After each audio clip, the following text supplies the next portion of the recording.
Assalamualaikum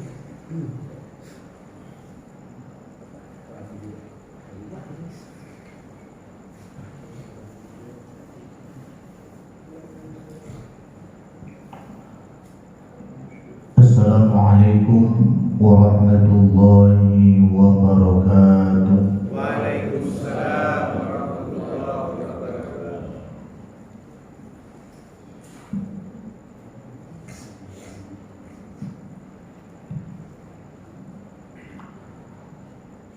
Alhamdulillahilladzi an'amana bi ni'matil imani wal islam. Asyhadu an la ilaha illallah wahdahu la syarika lah wa asyhadu anna Muhammadan abduhu wa rasuluh. Allahumma shalli wa sallim ala sayyidina Muhammadin wa ala alihi wa sahbihi ajma'in. Amma ba'd.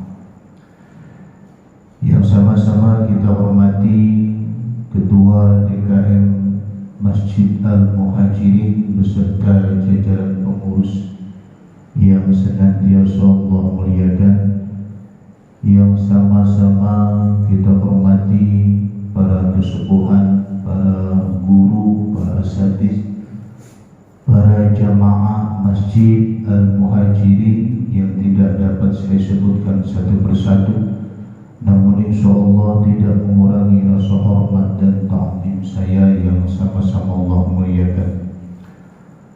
Puji dan syukur mari sama-sama kita panjatkan kehadirat Allah Subhanahu wa taala atas karunia-Nya. Pada kesempatan ini kita masih bisa menjalankan kewajiban kita, yakni melaksanakan sholat subuh. Pada kesempatan ini berjamaah di Masjid Al-Muhajirin. Mudah-mudahan rangkaian ibadah kita pada kesempatan pagi ini Allah Subhanahu wa taala berkenan menerimanya dan berkenan pula membalasnya dengan pahala yang berlipat-lipat ganda. Salawat dan salam mari sama-sama kita curah limpahkan kepada Nabi Muhammad sallallahu alaihi wasallam beserta para keluarganya, para sahabatnya, tabi'in, tabi'ut tabi'in hingga kita semua.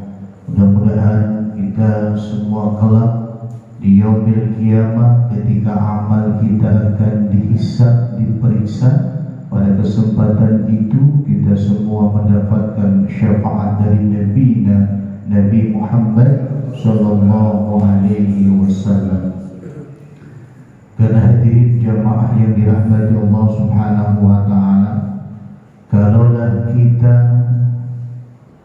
mengharapkan surga Allah Subhanahu wa taala dengan amal ibadah yang kita kerjakan pada kesempatan ini, amal ibadah kita ditukarkan dengan surganya Allah Subhanahu wa taala, rasa-rasanya kita berat untuk masuk ke dalam surganya Allah Subhanahu wa taala.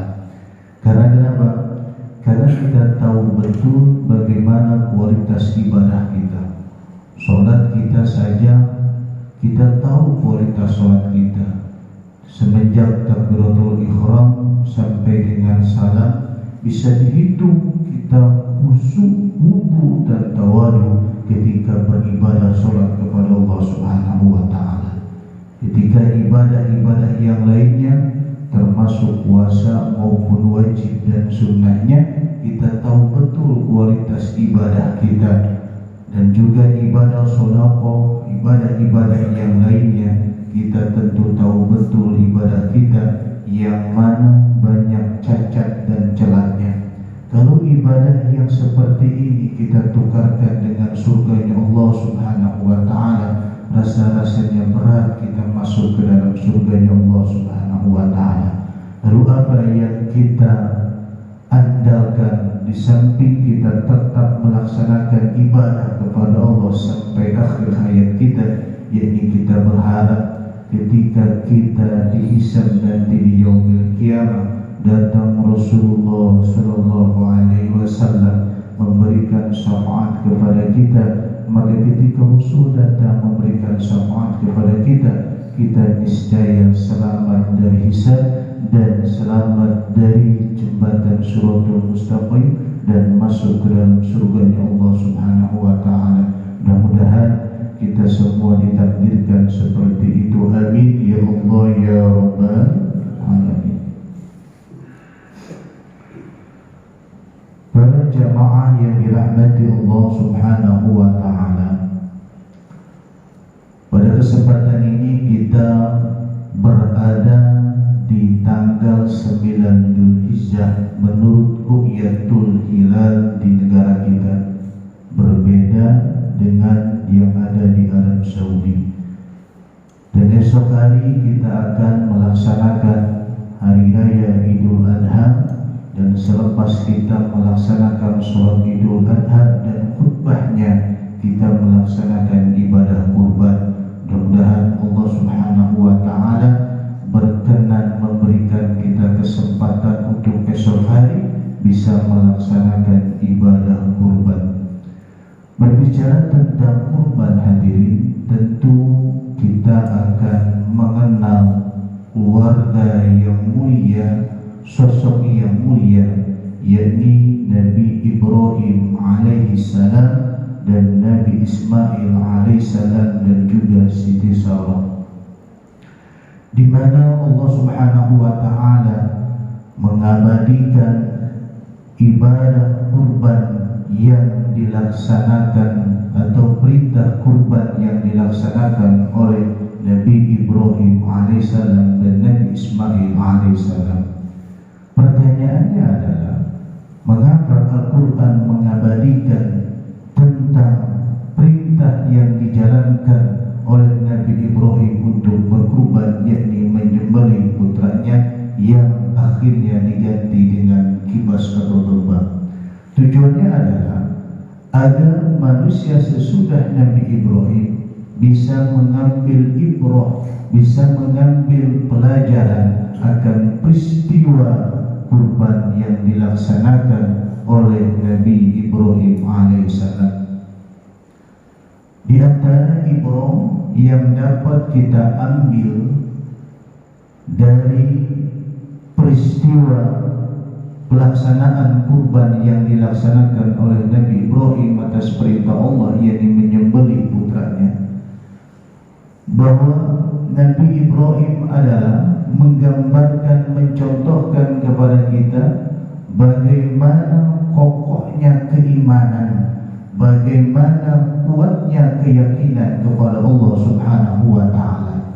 Ketika Nabi Ibrahim Allah perintahkan untuk menyembelih putranya, maka Nabi Ibrahim itu menjalankan apa yang Allah perintahkan, yakni menyembelih putranya. Ini bukan hewan atau yang lainnya yang disembelih, tetapi putranya sendiri yang disembelih atas perintah Allah Subhanahu wa taala. Kita lihat ketika Nabi Ibrahim alaihi salam menjalankan perintah Allah menyembelih putranya Nabi Ismail, maka Allah Subhanahu wa taala ganti Nabi Ismail dengan seekor domba. Ini menandakan bahwa seseorang yang menjalankan perintah Allah Subhanahu wa taala, maka Allah Subhanahu wa taala akan memberikan sesuatu yang berharga kepadanya, baik itu secara pahala maupun secara yang lainnya. Yang kedua, dari peristiwa yang diabadikan Quran dalam perintah menyembelih putranya Nabi Ismail atas perintah Allah Subhanahu wa taala, kita bisa melihat bagaimana sosok Nabi Ibrahim itu adalah sosok orang tua, ayah yang panutan, ayah yang menjadi contoh, ayah yang menjadi teladan bagi anak dan keluarganya. Kenapa begini, hadirin rahimakumullah? Ketika seseorang menginginkan anaknya menjadi anak yang soleh ataupun soleha, maka dimulai dari sosok ayahnya. Apakah ayahnya sudah menjadi panutan, sudah menjadi orang yang soleh ataupun tidak? Apakah ayahnya sudah melaksanakan apa yang diperintahkan Allah dan menjauhi yang dilarang oleh Allah Subhanahu wa taala. Kalau seorang ayah sudah menjadi contoh, menjadi panutan bagi keluarganya, maka insya Allah anak istrinya akan menuruti apa yang menjadi keinginan dari seorang ayah. Nabi Ibrahim adalah sosok ayah yang sangat sempurna, seorang sosok ayah yang sangat teladan, dan seorang ayah yang menjadi contoh bagi keluarganya. Bagaimana Al-Quran menjelaskan? Falamma balagha ma'ahu sa'ya qala ya bunayya inni ara fil manami anni azbahuka fanzur madza tara. Dan ketika anak ini sampai usia untuk berusaha, maka Nabi Ibrahim berkata kepada anaknya, wahai anakku, sesungguhnya aku di dalam mimpi itu diperintahkan untuk menyembelihmu. Fanzur madza tara. Bagaimana pendapatmu wahai anakku? Ini menandakan bahwa Nabi Ibrahim itu sosok ayah teladan. Walaupun perintah Allah Subhanahu wa taala, tetapi di situ ada dialog, ada diskusi dengan anaknya. Bagaimana menurut Muna tentang perintah Allah Subhanahu wa taala, yakni ayat diperintahkan untuk menyembelihmu. Yang ketiga, hadirin jamaah yang dirahmati Allah Subhanahu wa taala, dari peristiwa ini pula kita bisa mengambil bagaimana seorang sosok anak yang soleh yang ditunjukkan oleh Nabi Ismail alaihissalam.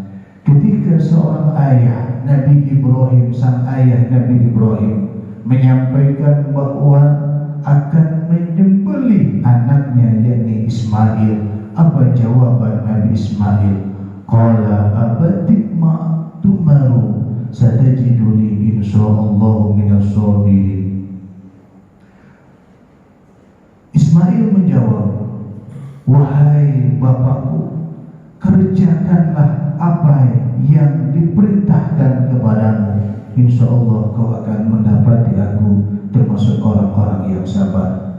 Seorang anak yang dipinta nyawanya oleh orang tuanya, oleh ayahnya, tetapi jawabannya sangat menakjubkan, yakni wahai ayah, kerjakan apa yang diperintahkan oleh Allah kepadamu, insyaallah kau mendapati aku termasuk orang-orang yang sabar. Hari ini banyak anak-anak, banyak orang tua yang meminta kepada anaknya bukan nyawanya, hanya secuil harta dari anaknya. Tetapi zaman sekarang jarang anak yang mampu memberikan harta kebahagiaan kepada kedua orang tuanya, padahal yang diminta itu adalah hartanya bukan nyawanya. Bayangkan dengan Nabi Ismail alaihissalam, yang diminta itu adalah nyawanya, tetapi Nabi Ismail pasrah menyerahkan semua kepada ayahnya. Bagi ini menjadi ibrah pelajaran kepada kita, yakni sebagai seorang anak, tatkala kita masih mempunyai kedua orang tua, baik orang tua yang masih hidup saat ini dekat dengan kita maupun yang sudah ada di tempat yang lain, maka haruslah kita memenuhi apa yang menjadi keinginan orang tua jikalau kita ingin mendapati anak-anak kita menjadi anak yang soleh. Karena ketika kita mampu menjadi anak yang berbakti kepada orang tua, maka nanti anak-anak kita pun akan berbakti kepada kita. Mustahil anak-anak kita akan berbakti kepada kita, akan mengurusi kepada kita di hari tua, akan merawat kita di hari tua, kalau kita saat ini tidak mampu berbakti kepada kedua orang tua.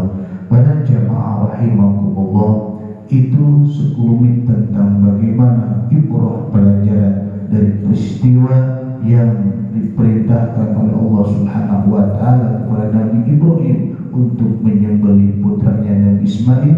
Dan mudah-mudahan 3 poin pelajaran ini dapat kita amalkan sehingga kita dalam menjalankan kehidupan ini lebih baik dan lebih istiqomah di dalam beribadah kepada Allah Subhanahu wa taala.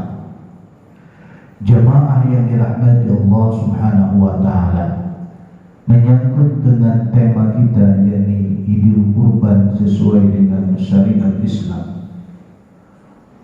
Tentu kita sudah maklum betul tentang ibadah kurban, karena ibadah kurban yang kita jalankan tentu bukan hal ini saja, tetapi sudah berpuluh-puluh tahun kita menjalankan ibadah kurban.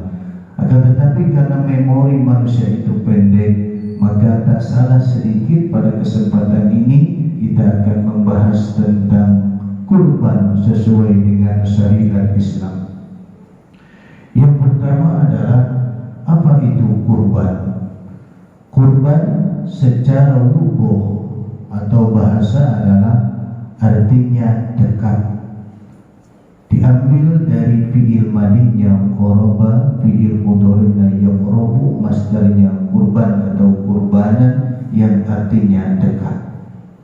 Tetapi secara istilah kurban itu adalah yakni menyembelih hewan di hari raya Idul Adha dan hari Tasyrik 11, 12 sampai dengan 13 dengan tujuan untuk taqarrub kepada Allah Subhanahu wa taala. Ini pengertian kurban secara lugah maupun secara istilah.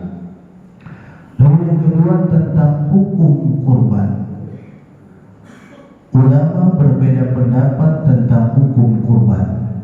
Menurut Imam Hanafi, kurban itu wajib hukumnya bagi orang yang mampu. Berbeda dengan Imam Malik dan Imam Syafi'i. Imam Malik dan Imam Syafi'i mengatakan bahwa kurban itu tidak wajib, tetapi sunnah muakkadah, yakni pekerjaan yang sangat dianjurkan. Wajib tidak, tetapi sangat dianjurkan. Ini menurut mazhab Imam Syafi'i dan Imam Maliki. Lalu apa dasar dari kurban? Tentu kita sudah tahu bersama dasar dari kurban, perintah kurban adalah surah Al-Kautsar ayat 2. Fasholli li rabbika wanhar. Maka dirikanlah sholat dan kurbanlah atas nama Tuhanmu. Nah, ini dalil tentang adanya perintah kurban. Ini tentang hukum kurban. Lalu yang kedua adalah, yang ketiga adalah tentang syarat penyembelihan hewan kurban atau syarat penyembelihan kurban. Yang pertama, syarat penyembelihan kurban adalah dilaksanakan di tanggal 10 Zulhijjah dan juga dilaksanakan di tanggal 11, 12, 13 hari Tasyrik. Jadi tanggal 10 Zulhijjah ba'da sholat Idul Adha dan juga khutbah sholat Idul Adha, lalu dilaksanakan penyembelihan hewan kurban, dilanjutkan di hari Tasyrik tanggal 11, tanggal 12, tanggal 13 sampai terbenamnya matahari. Ini waktu penyembelihan hewan kurban. Bagaimana seseorang yang kurban sebelum selesainya sholat Idul Adha? Ini saking semangatnya Pak, kurbannya sebelum sholat Idul Adha, maka jatuhnya bukan kurban tetapi sedekah. Lalu bagaimana kurban di tanggal 14 bulan Zulhijjah?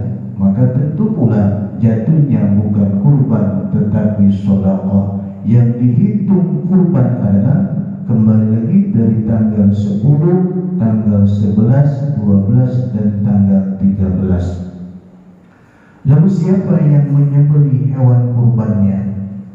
Yang menyembelih hewan kurbannya Pak, itu kalaulah memang bisa, afdolnya itu orang yang berkurban sendiri. Contoh, kita saat ini mempunyai sedikit rezeki, kelapangan rezeki, lalu kita berkurban, afdolnya itu adalah kita memotong sendiri. Kalau tidak bisa, maka kita bisa mengamanahkan orang lain untuk memotong hewan kurban kita, dengan catatan orang yang kita amanahi itu adalah pertama orang Islam, kedua sudah balik, yang ketiga berakal, dan keempat adalah mampu untuk menjalankan pemotongan hewan kurban. Boleh Pak? Ya. Lalu bagaimana kalau ada bisyarah? Saya punya kurban tapi dia bisa potong, mau minta tolong kepada orang lain lalu memberikan bisyarah, boleh saja Pak. Jadi boleh untuk memberikan bisyarah kepada orang yang telah memotong hewan kurban kita. Lalu alat untuk menyembelih. Nah ini Pak, alat untuk menyembelih hewan kurban ini haruslah terbuat dari besi. Nah kalau sekarang golok Pak ya, atau pisau terbuat dari besi. Kalau tidak ada dari besi, boleh dari bambu asal tajam. Kalau tidak ada besi dan bambu, boleh dengan kaca asal tajam. Jadi boleh dengan bahan terbuat dari besi, boleh terbuat dari bambu, dan juga boleh terbuat dari kaca asal tajam. Asal tajam. Bagaimana dengan bahan atau pisau atau alat untuk menyembelih itu dari gigi? Gak boleh Pak, walaupun tajam gak boleh. Ya, dari gigi atau dari tulang atau dari kuku gak boleh Pak. Jadi alat penyembelihan hewan kurban gak boleh dari tulang atau gigi dan juga kuku. Nah ini tentu tentang syarat penyembelihan tentang hewan kurban. Lalu yang selanjutnya adalah yang keempat, hewan kurban yang akan kita kurbankan. Syaratnya hewan yang akan kita kurbankan tentu tidak semua hewan kurban yang boleh dikurbankan. Hanya onta, sapi, kambing atau domba, dan juga kerbau. Selain itu tidak boleh. Ya. Dan hewan-hewan kurban yang akan kita kurbankan termasuk unta, sapi, kerbau, kambing, dan domba ini harus memenuhi syarat-syaratnya. Pertama dari umur. Kalaulah unta umurnya itu 5 tahun menginjak kepada 6 tahun, ini unta. Boleh Pak di Masjid Al-Muhajirin kalau untuk kurban unta boleh, asal ada yang mau kurban dan juga ada yang mau menerimanya, boleh Pak. Jadi agak ngetop nanti Pak ya, di Al-Muhajirin bukan sapi kerbau saja, tetapi unta juga ada. Nah unta ini usianya adalah 5 menginjak 6 tahun. Lalu kalau sapi dan kerbau ini usia atau umur 2 menginjak 3 tahun. Lalu kalau domba dengan kambing berbeda. Kalau domba minimal 1 tahun, kalau kambing minimal 2 tahun. Nah ini tentang syarat umur dari hewan kurban yang boleh dikurbankan. Yang kedua harus sehat. Nggak boleh hewan kurban itu yang sakit, nggak boleh Pak. Atau yang kurus kelihatan iganya, nggak boleh. Atau matanya itu cacat, kupingnya cacat, kupingnya ada 1 Pak. Ya, atau buntutnya, atau kakinya. Nah ini nggak boleh dipakai untuk kurban. Jadi harus sehat, harus benar-benar gemuk hewan kurbannya, matanya harus sehat, telinganya pun harus sempurna, ada 2, lalu ada buntutnya, dan kakinya tidak boleh cacat Pak ya, kecuali bawaan dari lahir. Kalau umpamanya cacatnya ini terkena sesuatu yang mengakibatkan ini hewan kurban cacat, maka nggak boleh. Kalau tanduk bagaimana? Tanduk masih boleh. Kalau hewan kurban tanduknya ada semplak bahasa kita mah, itu masih boleh kalau tanduk. Tetapi kalau mata, telinga, kaki dan buntut itu harus sempurna untuk dijadikan hewan kurban. Nah, ini tentang suku limit pada ibadah kurban sesuai dengan syar'i. Lalu yang kelima, bagaimana tata cara menyembelih hewan kurban? Tata cara menyembelih hewan kurban tentu haruslah kita mempersiapkannya dengan sebaik mungkin, karena kita orang-orang muslim yang Allah perintahkan haruslah senantiasa baik walaupun kepada hewan, walaupun hewan itu akan disembelih. Pertama yang tentu akan kita siapkan tadi ketika kita menyembelih hewan kurban adalah alatnya harus tajam, tidak boleh tumpul, harus tajam. Jadi kalau sekali atau dua kali sayatan itu hewan kurbannya langsung lehernya ini putus, ya Pak ya. Terus yang kedua adalah ketika memotong hewan kurbannya dihadapkan ke arah kiblat. Berarti kalau sekarang posisinya kepalanya hewan kurban itu ke sebelah utara, buntutnya itu ke selatan, ke arah kiblat ya. Nah, kalau orang-orang tua dulu baik di sini maupun di Jawa dikasih kembang, dikasih kain putih. Nah, ini sah-sah saja walaupun itu bukan syariat, mungkin tujuannya supaya wangi itu hewan kurbannya, sah-sah saja. Bagaimana kalau tidak memakai kembang dan juga kain putih, tidak menjadi apa-apa, itu bukan menjadi bagian dari syariat ya. Terus ketika kita akan memotong hewan kurban, maka kita harus berniat. Karena kurban itu Pak, ada yang kurban sunnah, ada yang kurban wajib. Kalau kurban sunnah ya kita kurban saja, punya uang beli kambing kita kurban, itu namanya kurban sunnah. Tetapi kalau kurbannya wajib, ini berbeda niatnya. Contoh begini, ada seseorang yang sedang tes P3K. Dia bernazar di dalam hatinya, jikalau saya lolos dalam tes P3K dan menjadi pegawai P3K, maka saya akan berkurban. Maka itu termasuk kurban nazar dan hukumnya wajib. Nah, kalau kurbannya sunnah, maka niatnya nawaitul udhiyah al-masnunata binafsi lillahi ta'ala. Niat saya kurban sunnah untuk diri saya karena Allah Subhanahu wa ta'ala. Nah, kalau kurbannya wajib berarti nawaitul udhiyah al-wajibah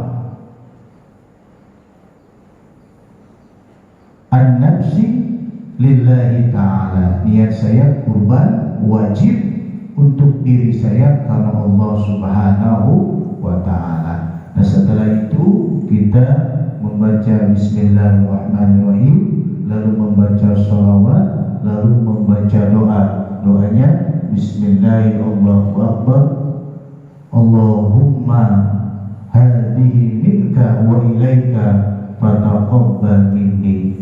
Dengan nama Allah, Allah yang maha besar, ini kurban darimu dan untukmu, maka terimalah kurban kami ya Karim, ya Karim, ya Zat yang maha mulia. Selesai itu semua, maka pembagian hewan kurban itu kalau kurbannya sunnah, maka orang yang kurbannya boleh memakan sepertiga dari hewan kurbannya. Kalau kurbannya sunnah, selebihnya dibagikan kepada fakir miskin dan orang-orang yang membutuhkan. Tetapi kalau kurbannya wajib, kurbannya nazar, maka orang yang kurbannya tidak boleh memakan daging hewan kurbannya. Semuanya dibagikan kepada fakir miskin dan orang-orang yang membutuhkan. Ini antara kurban sunnah dan kurban wajib. Perbedaannya adalah dari niat dan juga pembagiannya saja. Kalau syarat-syarat hewan kurbannya itu sama. Hadirin jamaah yang dirahmati Allah Subhanahu wa ta'ala, Yang terakhir tentu adalah tentang hikmah kita berkurban. Hikmah berkurban adalah tentu pertama taqarrub kepada Allah Subhanahu wa taala. Yang kedua adalah kita menumbuhkan di dalam hati kita sifat empati, sifat peduli kepada sesama. Karena orang yang mampu berkurban, maka otomatis di dalam hatinya ada rasa peduli dan empati kepada sesama manusia, dan tentunya pula hatinya itu bersih dari sifat-sifat tercela. Yang ketiga, hikmah kurban adalah sebagai syiar bahwa ajaran kita agama Islam yang mulia ini ada perintah kurban. Maka ketika kita menjalankan perintah kurban, maka kita syiar dalam menjalankan ajaran ataupun syariat yang ada di dalam agama kita. Bapak Ibu yang dirahmati Allah Subhanahu wa taala, mungkin ini saja yang dapat saya sampaikan perihal tentang kurban, mengenai kurban sesuai dengan syariat Islam. Dan karena waktu pula kita tadi diberikan waktu jam 6 kurang 10 menit Pak ya. Nah sekarang jam 6 kurang 15 menit. Mudah-mudahan dengan materi yang sedikit ini bisa menambah hasanah keilmuan kita di dalam pelaksanaan kurban, dan sekaligus lebih memantapkan lagi kita untuk melaksanakan kurban yang akan kita laksanakan esok hari. Karena kita pun tidak tahu usia kita, apakah kita akan bertemu lagi dengan Idul Adha di tahun depan. Maka jikalau pada kesempatan ini kita diberikan rezeki oleh Allah Subhanahu wa taala untuk berkurban, maka seyogyanya lah kita melaksanakan kurban, jangan ditunda-tunda lagi. Rasulullah SAW bersabda dalam sebuah hadis yang artinya, barang siapa orang yang mampu berkurban tetapi pura-pura tidak mau berkurban, maka kata Rasul, jangan dekat-dekat dengan tempat sholatku. Dalam riwayat lain, maka bolehlah dia memilih matinya dalam keadaan Yahudi ataupun Nasrani. Ini tentu warning yang keras dari Rasulullah SAW bagi orang-orang yang mampu berkurban tetapi dia tidak mau berkurban. Persoalannya begini, sekarang Pak terjadi begini, ini penemuan-penemuan di lapangan dan aduan-aduan masyarakat kepada kami dari MUI. Pak, sekarang ini orang kok kurban ini banyak dibawa ke kampungnya, tapi usahanya di sini. Nah ini gimana Pak? Nah, ya sebaiknya ketika kita berkurban, kalau kita memang tinggal di sini, usaha di sini, sebaiknya kita berbagi di sini. Sebaiknya, kecuali di sini kita anggap mayoritas penduduknya itu adalah mayoritas penduduk yang sudah mapan, yang tidak perlu lagi kurban. Tetapi kalau mayoritas penduduknya masih banyak yang miskin, fakir, membutuhkan hewan kurban, daging kurban, maka seyogyanya kita berkurban di sini. Nah ini pun penemuan lagi Pak, waktu zakat fitrah. Di zakat fitrah di kampung-kampung yang perantauan itu pada pulang semua di tanggal 25. Belum bisa membayarkan zakat fitrah di sini. Ya akhirnya harusnya zakat fitrah ini memenuhi kuota untuk kita bagikan kepada fakir miskin yang ada di sini ataupun 8 asnaf ini, maka ini berkurang. Nah sejauhnya kita bisa bijaksana, kalaulah bisa baik zakat mal ataupun zakat fitrah maupun kurban, seyogyanya kalau bisa di tempat kita tinggal ataupun di tempat kita usaha. Agar apa? Menjalin keharmonisan antara tetangga dan juga masyarakat luasnya. Dan kalau boleh pun nggak apa-apa Pak, saya mau dibawa ke kampung, tidak menjadi haram, tidak menjadi kejelekan, tidak. Ini hanya dari pandang sudut bagaimana lebih baik dan tidaknya.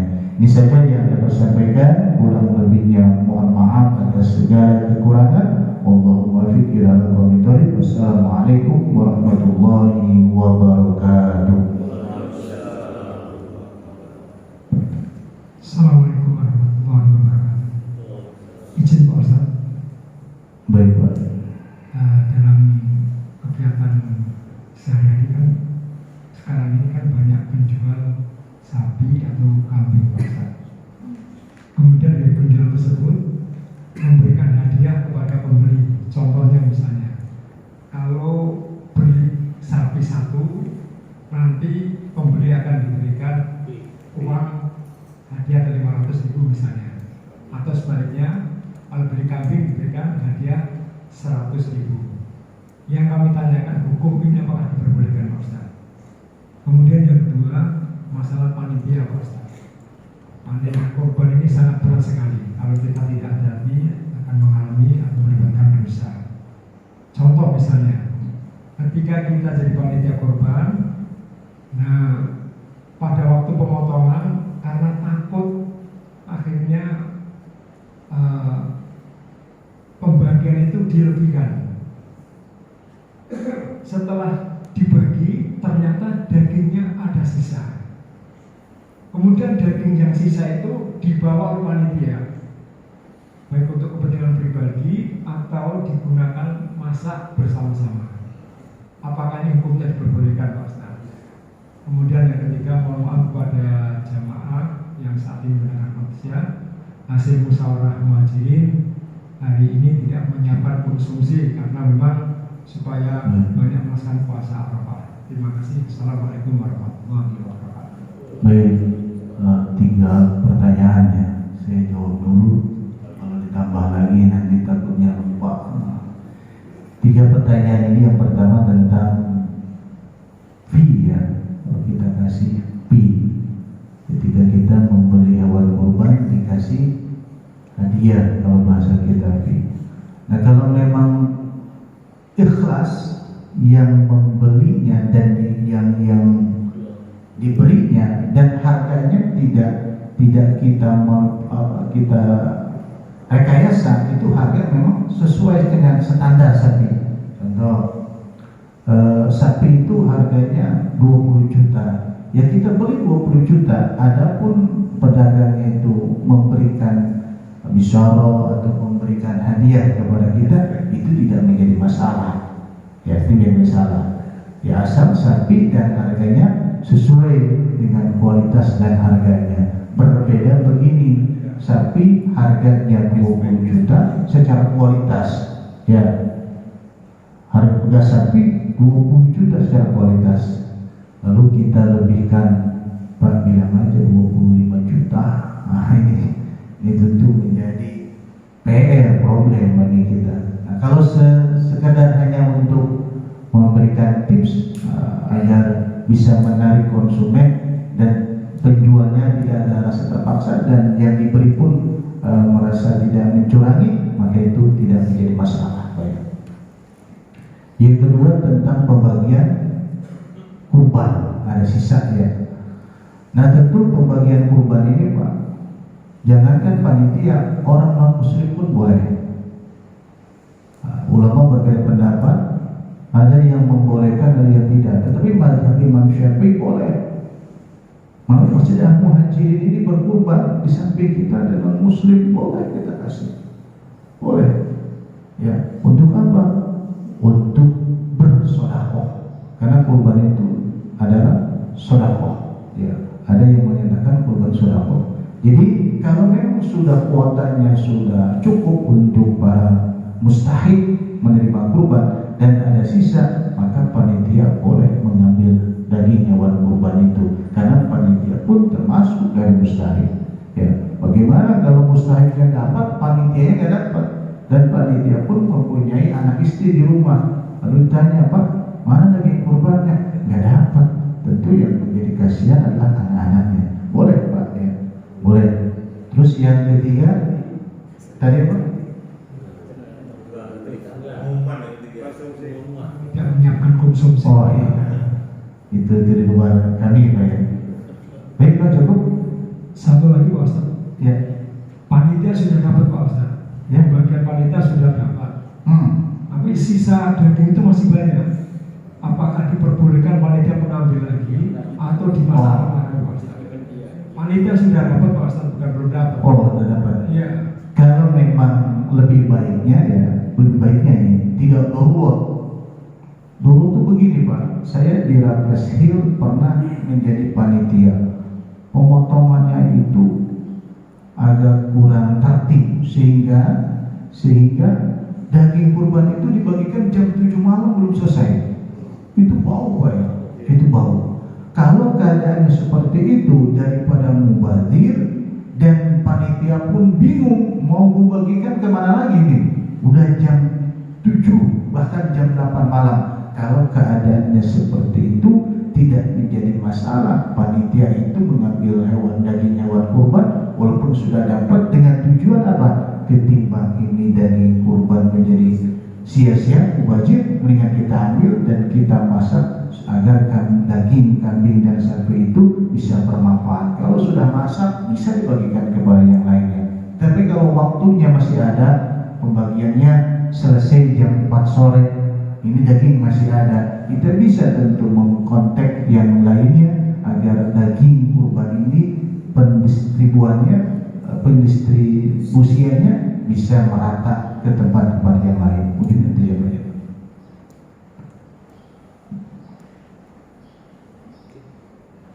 Ada lagi Pak? Ada.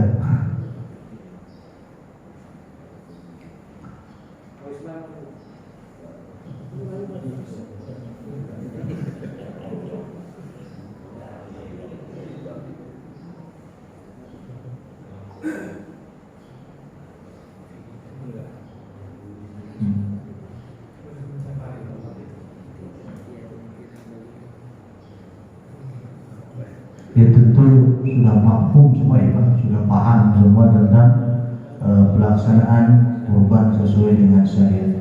Yang menjadi masalah adalah kita pengen kurban tapi uangnya belum cukup. Itu banyak yang menjadi masalah itu. Ingin kurban tetapi dananya belum cukup. Nah ini yang banyak yang menjadi masalah dari para jamaah. Kalau soal tentang syariat, ketentuan pelaksanaan hewan kurban, penyembelihannya, syarat hewan kurban, tentu para jamaah sudah maklum, sudah paham semua akan syarat penyembelihan hewan kurban dan pembagian juga hewan kurban. Jadi saya sampaikan Pak, jadi non muslim pun boleh Pak mendapatkan daging hewan kurban. Jadi jangankan yang muslim, non muslim pun boleh. Tujuannya kita sedekah kepada non muslim dan juga sekaligus syiar kepada mereka bahwa orang Islam itu baik.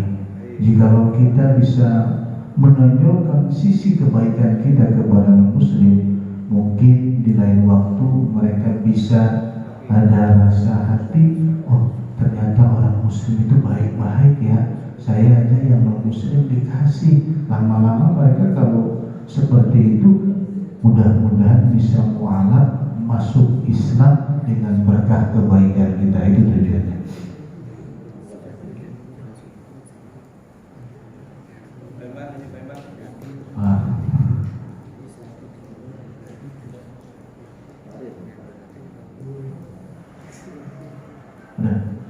Karena tidak ada yang bertanya lagi tentang kurban sesuai dengan syariat dan kita mafhum semua tentang hal ini semua, tinggal kita esok adalah menyiapkan diri kita baik secara fisik, mental dan juga harta untuk menyambut pelaksanaan ibadah sholat Idul Adha dan juga ibadah kurban. Disunahkan bahwa sholat Idul Adha itu jangan makan dulu dari rumah. Tujuannya apa? Supaya kita lapar dan setelah kurban selesai kita bisa memakan ataupun mencicipi dari hewan kurban. Dan pelaksanaan sholat Idul Adha ini kebanyakan di masjid-masjid ini para ibu-ibu khutbah duluan Pak. Khutbah belum selesai mereka sudah pada pulang. Ini rata-rata ibu-ibu. Kalau bapak-bapak insya Allah tidak ada Pak ya. Malu kalau bapak-bapak belum khutbah selesai sudah pulang. Tapi rata-rata ibu-ibu itu sudah pulang. Walaupun khutbah Idul Adha sudah pulang. Tentu ini menjadi PR bagi kita diantaranya adalah kita menyiapkan solusinya agar khutbah itu tidak boleh panjang-panjang. Ini kadang ada orang khutbah Idul Adha, jamaahnya udah begini nih, wah, jam 7:30 belum beres, jam 8 belum beres, yang tadinya masuk ilmunya keluar lagi. Nah, ini termasuk khutbah Jumat. Khutbah Jumat itu kekuatan jamaah 15 menit. Kalau ditambah 30 menit khutbah Jumat, dijamin nggak bakalan masuk. Nah ini menjadi PR bagi para khotib. Saya mau tanya Pak, khutbah itu pengen pendek apa pengen panjang Pak? Pendek. Ya. Kalau bisa sih duduk khutbah sebentar langsung imam lagi. Ya. Jadi solusinya adalah para khutbah itu menjelaskan tentang ibadah kurban, sejarah kurban, atau hikmah dari kurban itu minimal maksimal 20 menit dengan doa. Kalau bisa dengan imam, agar jamaah itu bisa fresh, ya, bisa fresh, dapat ilmu sedikit tapi bisa dibawa pulang, ketimbang banyak tidak bisa dibawa pulang. Nah ini mungkin salah satunya adalah para khotib, para khutbah harus bisa mensiasati dalam waktu. Terus di dalam pelaksanaan Idul Kurban, tentu para panitia sudah menyiapkan semuanya dengan sebaik mungkin, baik tentang pemotongan dan sebagainya, dan juga penyalurannya. Saya yakin kalau di komplek-komplek ini sudah prosedurnya sudah jelas, tata tertibnya sudah jelas. Beda dengan di kampung Pak. Saya kalau di kampung nyerah Pak. Itu sapinya 2, yang nonton 200 orang. Bayangin Pak. Itu semua bawa pisau Pak dari rumah masing-masing. Waduh, kata saya. Yang nonton 200 orang. Itu tali yang tadinya itu kenceng Pak, itu putus semua. Yang lebih ngeri ketika hewan kurban itu baru dipotong, itu mereka mau menyerbu. Wah, ini kalau di kampung susah dikondisikan Pak. Tapi kalau di komplek-komplek, alhamdulillah bisa terkoordinasi baik. Kalau di kampung ya begitu tradisinya. Mau di Jawa, mau di Kalimantan, mau di Sunda, mau di Jawa Barat, yang namanya orang kampung, setiap tahun sekali ada sapi dipotong. Itu pasti guyupnya ada. Cuman itu kekurangannya adalah tidak mau tertib dalam pemotongan hewan. Akibatnya apa? Akibatnya orang yang mau menitipkan hewan kurbannya setengah kapok. Oh, kalau begini kapok saya besok ini. Ya, ini kapok. Nggak mau lagi ya untuk apa kurban di tempat ini. Nah, tapi itu pun tidak semua Pak ya. Tapi rata-rata kondisi di kampung seperti itu. Jadi kalau ada yang mendengar untuk pemotongan hewan kurban itu hadir itu banyak, anak-anak, ibu-ibu, remaja, bapak-bapak, luar biasa. Tapi siarnya ada efek negatifnya, ada efek positifnya. Kalau positifnya siarnya masih ada, tetapi negatifnya itulah tidak mau tertib dan yang lainnya. Mungkin ini saja kajian kita pada kesempatan ini. Kita tutup dengan doa. Mudah-mudahan kajian kita pada kesempatan pagi ini Allah Subhanahu wa Ta'ala dijadikan amal soleh, diberikan kita pahala yang berlipat ganda, dan juga diberikan ilmu yang banyak dan bermanfaat.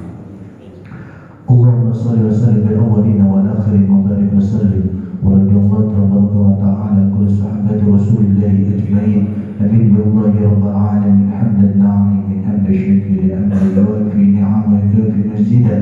Ya rabbana lakal hamdu kama yanbaghi li jalalika wa 'azimi sultanik. اللهم اغفر لنا ذنوبنا وذنوب آبائنا وذنوب أمهاتنا وذنوب مشايخنا ولجميع المسلمين والمسلمات والمؤمنين والمؤمنات الأحياء منهم والأموات. اللهم زدنا علما نافعا وارزقنا فهم النبي. اللهم طول أمورنا وصحح أجسادنا ونور قلوبنا ويسر أمورنا يا الله وحسن مقاصدنا يا الله واقض هوائجنا يا الله في الدنيا والدنيا والآخرة. ربنا يا الله آتنا في الدنيا حسنة وفي وفي الآخرة حسنة وقنا عذاب النار بفضلك سبحان ربك رب العزة عما يصفون وسلام على المرسلين والحمد